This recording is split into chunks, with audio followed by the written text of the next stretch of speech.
Hello and welcome to the Matt's Movie Reviews podcast. I am your host, Matthew Pejkovic, and this is episode number 616.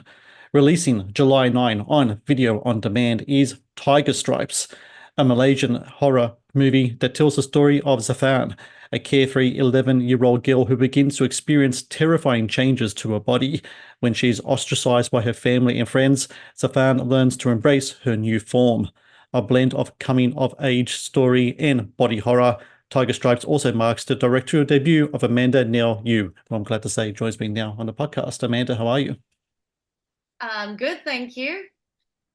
So what's really interesting about Tiger Stripes is that I've been listening to a lot of your interviews and I heard you talk a lot about kind of like Malaysian folklore. And it took me down this wonderful road of just all these different creatures and Malaysian folklore creatures.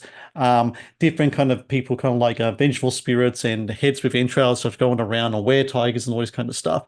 When was it that you remember first coming across these kind of stories and creatures when you were younger? Well, do you remember the first time you came across these stories? Is that something that's embedded into the culture or something they come across as you get older?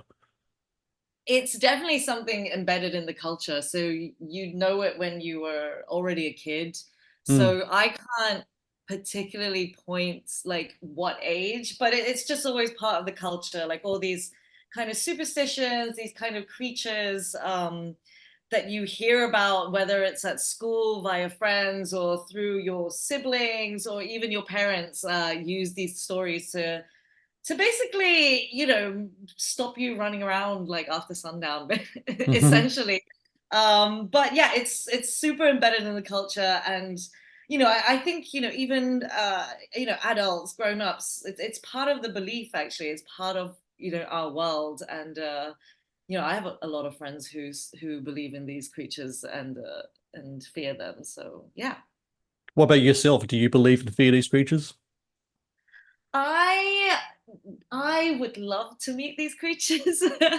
I think I'm interested in people's belief of these creatures. I mean, I don't Right. necessarily believe in them, but I find them incredibly exciting. I love these characters. I love that they are such a big part of our culture and also part of our storytelling, part of our kind of oral tradition of storytelling, and how so many of these creatures are so shared, not just in Malaysia, but in the Southeast Asian region as well. And so you'll see a lot of similarities between different cultures, different, regions in Southeast Asia with slight twists and turns on maybe their rules or how they came about and how they exist. But sometimes, yeah, you see the pattern of it being the same creature. Yeah. So on one hand, you got these stories, these folklore stories that are really embedded in the culture. Then the other hand, you have like a a taboo subject like puberty, and you mash them both together into this one film. The idea to come across with that, well, was it something that you were you just looking to kind of mess with convention here and take something that you really loved in regards to horror and kind of like, you know what, I'm going to put these two things together because it's been done before, but I imagine in your part of the world, maybe not so much as say Western audiences are expected to have seen that done before. Yeah, I don't know. I think it really came from just loving the horror genre. And I love that, in horror, you can really play and go crazy, right? You can Yeah. fantasize anything you want, really. And it's just a space that I find really playful and super fun to talk about things that maybe are taboo or maybe are, frowned upon in certain subjects. But when you put it within the horror setting, it's kind of a lot more playful, and you can kind of have a lot more metaphors, you can have a lot more sense of humor behind it. But I think it really came from me feeling like I could relate to these monsters. I felt as an adult that I was more similar to these monsters or wanted to be these monsters than the rest of society. And it was, yeah, my own like kind of obsession with monsters and falling in love with them and yeah, wanting to be one of them. So it's like a mix of those things. Please support Matt's movie reviews on Patreon. Get access to exclusive content, request movie reviews and top 10 lists, and help support my work. Please click on the Patreon link in the description below. When it came to casting Zaffan, you have Zafreen. I'm gonna forgive me for mispronouncing if I Zairizal. do. Zafreen Zairizal, excuse me. Yeah. You have her. From what I understand, though, casting was kind of tricky because you guys were was like deep in COVID, deep in lockdowns, and from what I remember, it was pretty much like a Zoom casting calls. Is that pretty much how you went about going about getting Zafan and the rest of the cast as well? We started with some Zooms, which I absolutely just hated. I just Mm. don't like, I know we're talking on Zoom now, but like this is probably the extent of Zoom that I can do. I can't, it was horrible, but whenever the country opened up, we would have workshops. So at least I managed to kind of get to know these girls over a year. But yeah, the casting started on Zoom and then in person, and then after that we had about a year long of acting workshops. Just because weren't able to shoot, right? It was COVID, so we had to postpone for 2 years, and then yeah, in 1 year I just spent the whole time just working with the girls. So at the end of the day, it kind of worked out in a way because yeah, without that time, maybe I wouldn't have got to know them as well and managed to get the performances in the film. When you have an actor, especially it's like I imagine Zafreen, like, this will be in her debut film as well, and a lot of other Yeah. actors as well.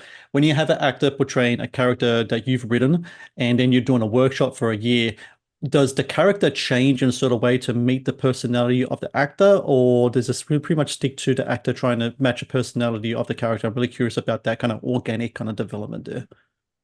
I think it's definitely a bit of both. I think, when I wrote Zaffan as the character, and even when I write characters, I try not to have any kind of preconceived notions of like what they look like or just lock myself in on who this person should be. It's always kind of very free, but I always have this strong intuition of at least what the character stands for and like certain qualities. I knew that with Zaffan, I was looking for a girl who was, incredibly courageous and very like strong at heart, but very caring. And I think Zafreen has that in real life. But I think what she brought to the table was this playfulness that she had when, I first met her. I remember I nicknamed her like a monkey. I was like, she's such a monkey. Everyone loves her. Like everyone is always laughing and the kind of the energy perks up when she walks into the room. And I remember, seeing her in these workshops, and I hadn't casted her yet.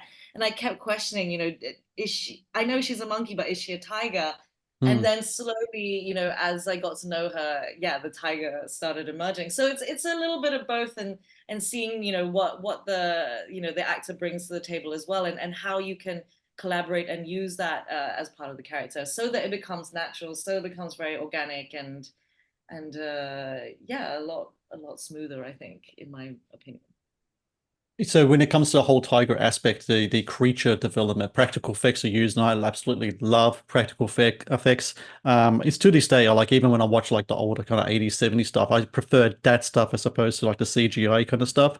What was it like for you to use practical effects and also for Zafreen for to be applied with all that stuff as well? Because I know that talking to filmmakers, the crew, the director, the special effects guys, the creature, that for them it's really fun. The actor, not so much because they're getting the stuff applied to them, right? So what was that dynamic like in trying to get that the whole thing happening there?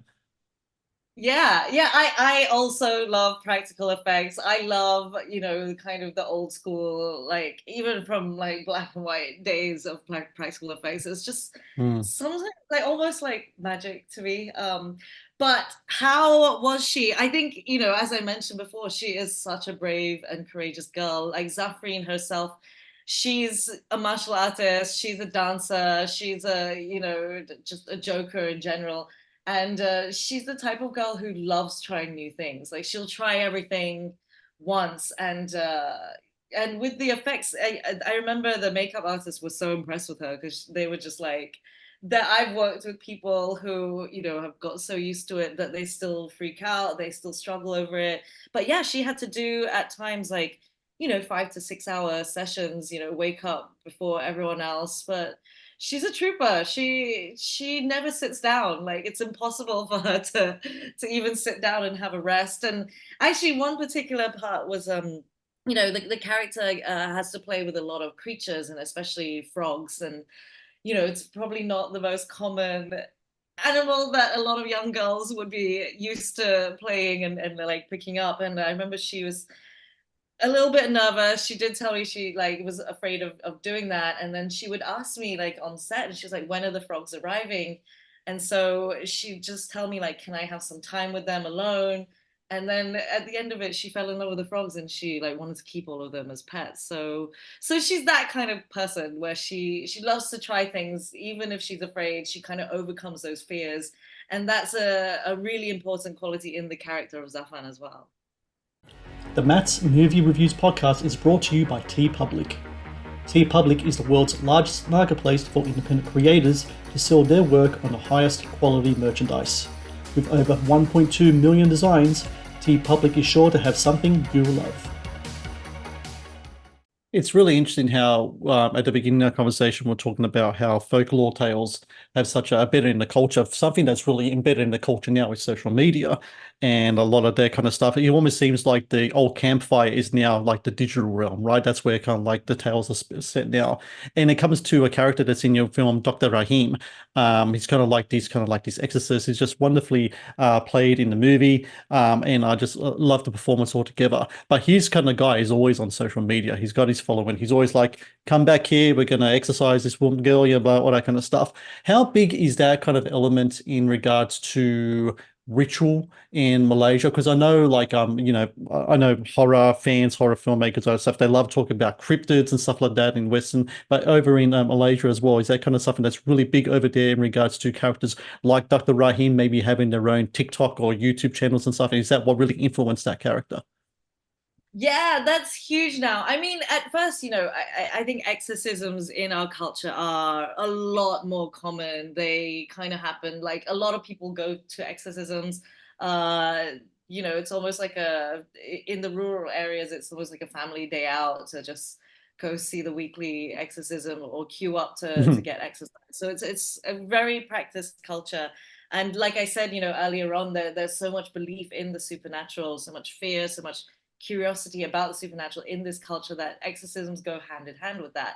And then you move on to the social media part, and yeah, a lot of these, these shamans, or yeah, I think shamans or exorcists would put themselves on social media because that is the way of communication now to get more likes, to get more followers, and also it's a very enticing topic and subject to have an audience for. But along with that as well, just to add on top of it, is there is a lot of commercial value. There's a lot of financial value behind it. You actually can start marketing things, selling it to the audience.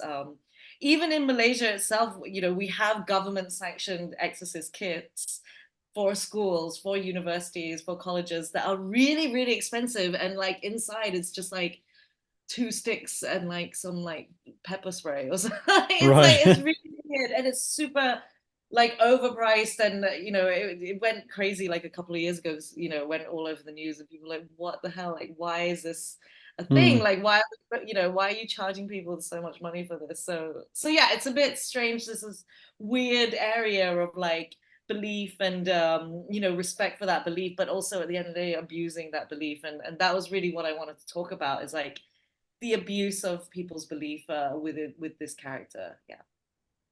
Final question. This is your theatrical directorial debut. You've done short films before that. You got your first film out there now. Moving forward now, are we going to see more of you in the horror space? Are we going to see more of you delving into subjects of taboo and bringing them into the horror space? Is that something that you're really going to delve into more now after Tiger Stripes?